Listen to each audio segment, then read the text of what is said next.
Част от ръководството на групата на патриотите в Европарламента, идентично с традиция суверенитет, пристигна в България по покана на партия Атака. Те са тук да окажат подкрепа и да изразят съпричастността си към предизборната кампания на кандидатите за евродепутати от Атака.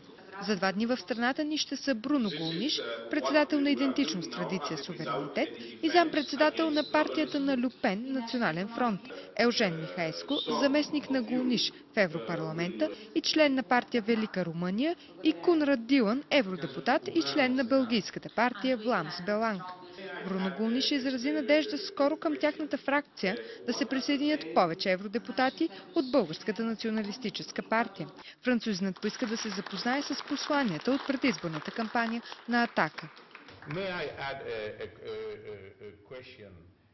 Бих искал да ви попитам, кои са спорните точки на вашата кампания. Предполагам, те засягат и вътрешни за България въпроси. Кои са те?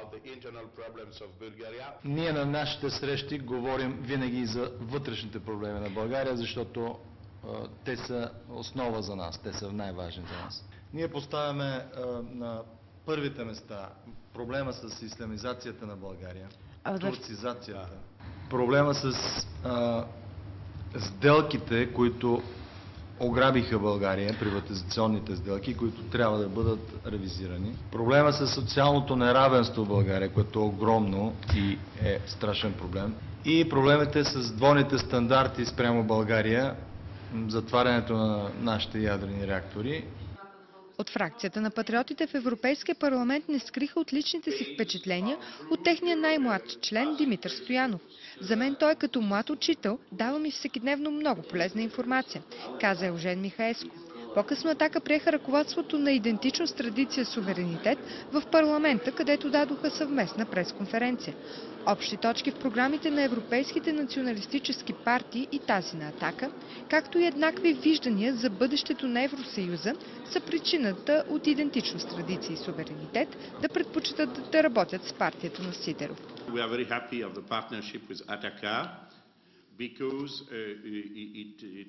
Много сме щастливи да работим именно с Атака, защото още от самото начало бе повече от очевидно, че тя притежава реална и приложима програма. Забелязахме наличието на много общи точки в програмите ни. Освен това, Атака е една голяма партия, а не малка група или фракция. Очевидно е, че лидерите й са достатъчно смели да се противопоставят на така наречената политическа коректност.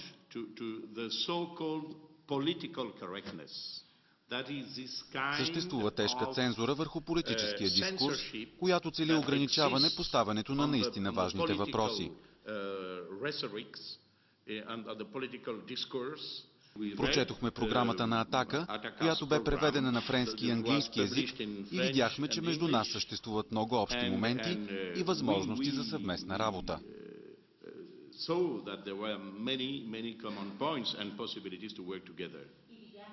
Ще работим за преобразяването на Евросъюза, който сега е свръхдържава с тежка бюрокрация и с двойни стандарти, обявиха Волен Сидеров и Бруно Гулниш.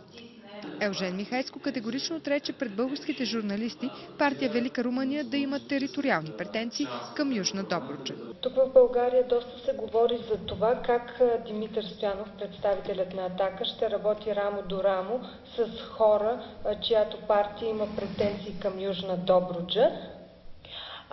Here in Bulgaria it is often said that our representative Mitko Stoyanov will be working together side by side with the representatives of a party who have pretenses towards our region of Dobruja. Моят въпрос е, има ли конкретно в програмата на Велика Румъния точка, в която да се говори, че партията има претенции към тази част от България? I'm sorry, this is a joke. Nobody in Romania, not even in our party or in other Това е шега. parties, Никой в Румъния или в нашата партия няма претенции към тази част от България, както я наричате Добруджа. Така че тази заблуда тръгна от една стара историческа карта с колекционерска стойност. Моят приятел Димитър Стоянов откри и ми подари карта на Велика България, която заема части дори и от Румъния. Но това са стари карти от преди векове и нямат нищо общо със съвременността.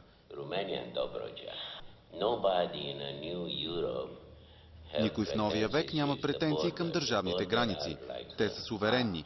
Името на партията Велика Румъния е като Велика Британия. Никакъв случай с териториален аспект. Между впрочем, както вече ви казах, ние сме православни християни и не бихме тръгнали да отнемаме каквото и да е, от когото и да е, особено от хора, изповядващи християнство като нас. Не бихме го направили и спрямо хора, които не са православни. Ние никога не сме искали части от Полша, Унгария, Сърбия. Никога. Гулниш, Михайлско и Дилан ще присъстват и на предизборните митинги на Атака в Ямбол и Бургас, както и на заключителния митинг в четвъртък в град Батак. Нямам търпение да видя на живо срещите на Атака с избиратели. Мартин Луиду, която беше на откриването на кампанията в Пловдив, е останала с невероятни впечатления от народната подкрепа за Атака, каза Бруно Гулниш.